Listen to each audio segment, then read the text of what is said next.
போறாங்க, பின்னால திரௌபதி போறா. திடீர்னு திரௌபதிக்கு விக்குது. இந்த 5 பேர்ல நகுலன் இருக்கார்ல, அவர் கொஞ்சம் உணர்ச்சி வசப்படுற, திரௌபதிக்கு தண்ணீர் வேண்டும், இதோ வருகிறேன் ஓடிட்டான். 5 பேரும் இப்ப நிக்கிறாங்க, ஒருத்தன் இல்ல, வெயிட் பண்ணிட்டே இருக்கிறாங்க. 10 நிமிஷம் ஆச்சு, ஆளை காணும். சகாதேவன் சொன்னான், ஞானி நான் போய் பார்த்துட்டு வரேன். அவன் போனான், 10 நிமிஷம் ஆச்சு, அவனையும் காணும். அடுத்து அர்ஜுனன் கிளம்புறான், அவனையும் காணும், 10 நிமிஷம் ஆச்சு. பீமன் தர்மனை பார்க்கறான், திரௌபதியை பத்திரமா பார்த்துக்க, நான் போய் கூட்டு வரேன். அவன் போனா 5 நிமிஷம் ஆச்சு, அவனையும் காணும். இப்போ நிக்கிறாங்க 2 பேர் தனியா. அப்போ திரௌபதி டயலாக், தர்மரே நீங்கள் உட்காருங்கள், நான் போய் இந்த 4 பேரையும் தேடி கண்டுபிடித்து வருகிறேன்.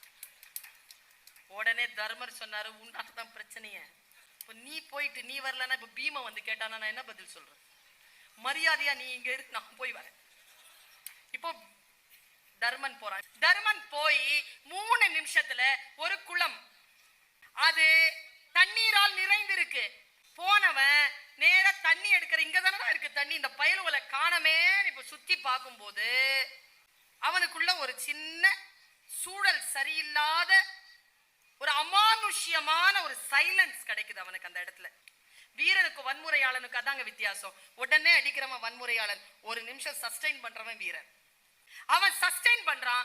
சஸ்டெயின் பண்ணி என்னடா இது சூழல் சரியில்லையேன்னு பார்த்தா உண்மையாவே சூழல் சரியில்லை. அங்க பக்கத்துல ஒரு மரம், அந்த மரத்துல என்ன மாதிரி ஒருத்தன் எக்ஸ்ட்ரா மேல உட்காந்துருக்கான்.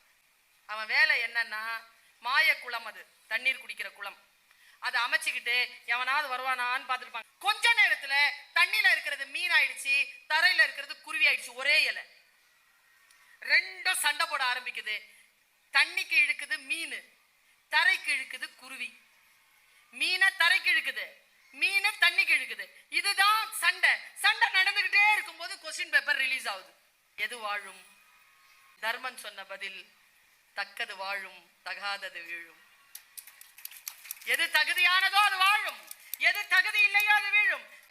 நீங்கள் குருவியாக இருந்தால் அடுத்த பகுதியான பலவீனமாக இருக்கக்கூடிய அந்த மீனை இழுத்து கொண்டு வானத்துக்கு போயிடுங்க. இல்ல நீங்க மீன் தான் தெரிஞ்சிருச்சுன்னா குருவியை இழுத்துக்கிட்டு தண்ணிக்கு போயிருங்க. எது எதனிடம் தோற்குமோ, ஜெயித்தது தோற்றதை உணவாக்கி கொள்ளும். தக்கதாக நாம் வளர வேண்டும் என்றால் சூழலை, சவால்களை எதிர்கொள்ள வேண்டும்.